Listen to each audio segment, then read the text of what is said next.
நமஸ்காரம். பெருமான் பெரு விளையாட்டுடையவர்.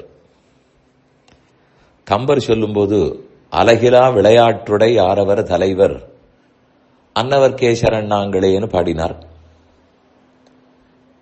லீலை பலவற்றையும் பெருமானுடைய லீலைன்னு சொல்லுவார்கள். ஆனால் அந்த விஷயத்தில் ஒன்றை தவறாக புரிந்து கொள்ளக்கூடாது.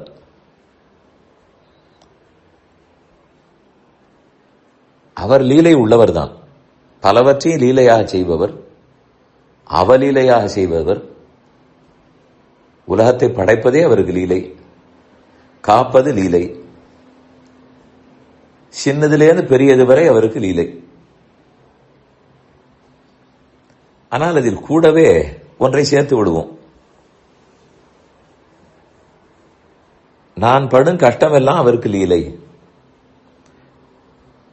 என்னை பிறப்பித்தது அவர்.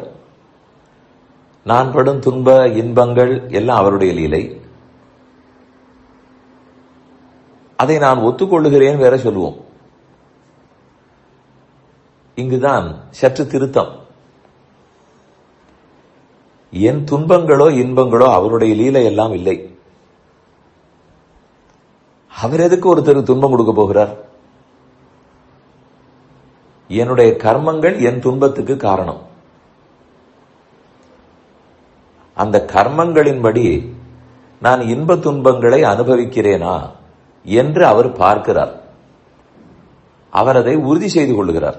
அதற்கு தகுந்த பிறப்பை கொடுக்கிறார். இது எப்படி அவருக்கு லீலையாகும்? பின்ன ஏன் லீலைன்னு சொல்லுகிறோம்னால், படைப்பது அவர், அதனால் சொல்லுகிறோம். இப்ப யாரோ ஒருத்தர் தவறு செய்கிறார். போலீஸ்காரர் அவரை பிடித்து போகிறார், தண்டனை வாங்கி கொடுக்கிறார்.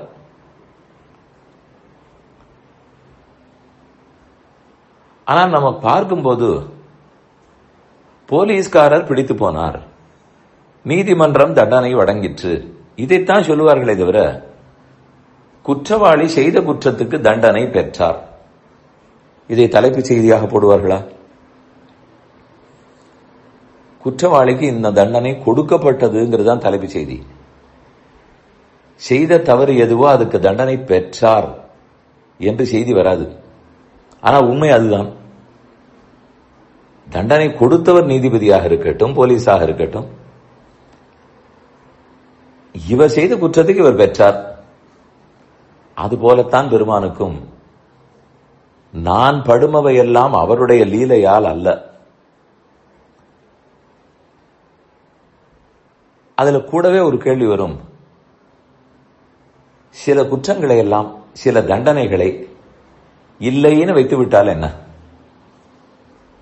சைல்டு அபியூஸ், ரேப், மர்டர், இதை போல சிலதெல்லாம் இருக்கிறதே, அது குற்றவாளி படும்பாடு ஒரு பக்கம், அந்த குற்றவாளியின் பெற்றோர், உற்றார், அவர்கள் படும்பாடு.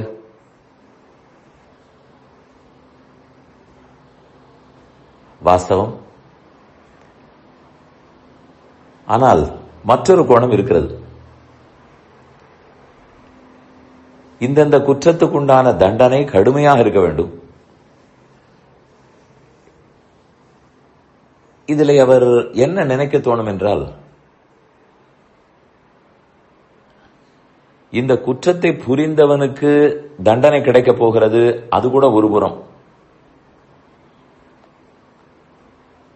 இந்த குற்றவாளியினுடைய உற்றார் கூடவே இருக்கிறார்களே, அதாவது யார் ஒருத்தர் அபியூஸ் பண்ணப்பட்டாரோ அவர் தானே கட்டத்தை அனுபவித்திருக்கிறார். அவருக்கு கூட இருக்கிறவர்கள் அதை பார்த்து பார்த்து எவ்வளவு துன்பப்பட்டிருப்பார்கள். அது வேண்டாமே, அது அவர்களுக்கு ஒரு தண்டனை தானே.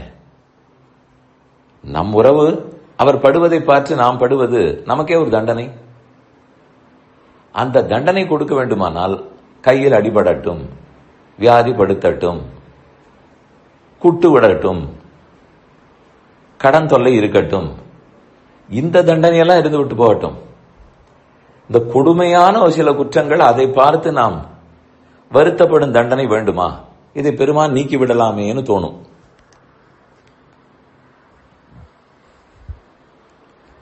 இதில் அந்தந்த துன்பம் அவரவருக்கு பெரியது. நாம சொல்லிவிடுவோம், கடன் தொல்லை சமாளிக்கலாம், உடம்பு வியாதி சமாளிக்கலாம். ஆனால் நம் மனைவி, மக்கள், கணவன் இவர்களுக்கு ஒரு கஷ்டம்னு சொன்னால்தான் தாங்கவே முடியாது. அதுதான் எல்லாத்த விட கொடுமைன்னு நாம சொல்லுவோம். ஆனால் அது அந்தந்த கஷ்டத்தை அனுபவித்தவர்களை கேட்டால் அதுதான் இருக்கிறதுலேயே கொடுமைன்னு சொல்லுவார்கள். அதனால் இதில் ஒப்பிட்டு பார்ப்பதற்கு இல்லை, இது ரொம்ப கொடுமையானது, இது கொடுமை இல்லாதது அப்படின்னு நாம் எதை சொல்ல? அது அவரவருடைய சூழ்நிலை, மனோபாவம், அதை பொறுத்து தான் இது கொடுமை இது கொடுமை இல்லைன்னு சொல்லுவார்கள். அதனால எத்தனையோ தண்டனைகளை நீக்கி விடலாம். அது சின்ன தண்டனை நான் நினைப்போம், மற்றொருக்கு அது பெருசாக இருக்கும்.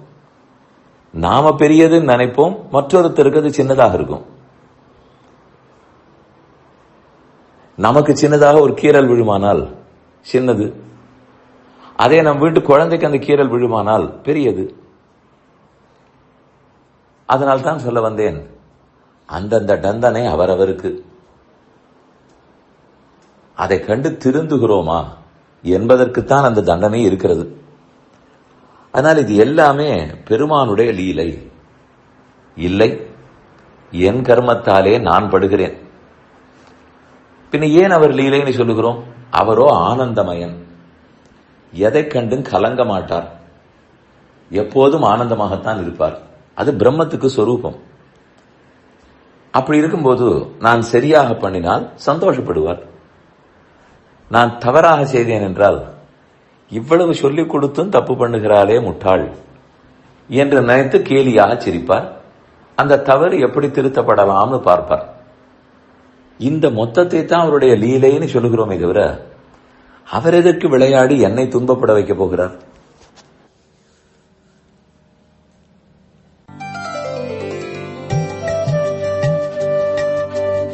இந்த என் பணி ஆடியோவை உங்களுக்காக வழங்கியவர் வேலுக்குடி ஸ்ரீ கிருஷ்ணன் சுவாமி. இந்த ஆடியோவை தினமும் உங்கள் மொபைலில் பெற கிஞ்சித் என் பணி KINCHITENPANI என்ற ஆப்பை கூகுள் பிளே ஸ்டோரிலோ அல்லது ஆப்பிள் ஐ ஸ்டோரிலோ டவுன்லோட் செய்து கொள்ளவும். தினம்தோறும் இது போன்ற உபன்யாசங்களை கேட்டு மகிழவும்.